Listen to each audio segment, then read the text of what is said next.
কোন একজন নারী সে হয়তো পর্দা মেনটেন করে না, একটু হিপ হপ স্টাইলে চলাফেরা করে, তো সে ভাবলো যে না, আমি তো অনেক ভুল করে ফেলছি, আমি সংশোধন হব, আমি প্র্যাকটিসিং হতে চাই। তো এখন যখন সে আপনার কাছে আসছে নাসিহাত নেওয়ার জন্য, আপনি যদি বলেন যে তোমার এইড করতে হবে, বোরকা ঝুলাইতে হবে, হাত মোজা পা মোজা, পারবে?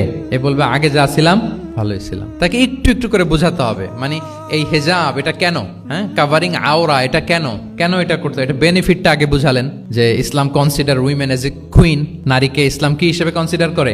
রানী হিসেবে। তো রানীর তো একটা ড্রেস কোড থাকবে, স্পেশাল পোশাক থাকবে, এগুলো বুঝাবেন। সে যাতে একটু নিজেকে গুছিয়ে চলে, শুরুর দিকে আপনি এই বার্তা দিতে পারেন যে একটু গুছিয়ে চলতে হবে। এরপর একটু শালীন পোশাকে যেন সে অভ্যস্ত হয়, এটা বললেন। সে যখন শালীন পোশাকে অভ্যস্ত, তারপরে হেজাবের ফজিলত বললেন, সে যেন হেজাব পরে। যখন সে হেজাব পরে, এরপরে তাকে নেকাবের কথা বললেন। এইভাবে আস্তে আস্তে তাকে বোঝাতে হবে। কিন্তু একবারে যদি সব চাপিয়ে দেন, বলেন তো আওয়াজ করে, সে কি ওটা রিসিভ করতে পারবে?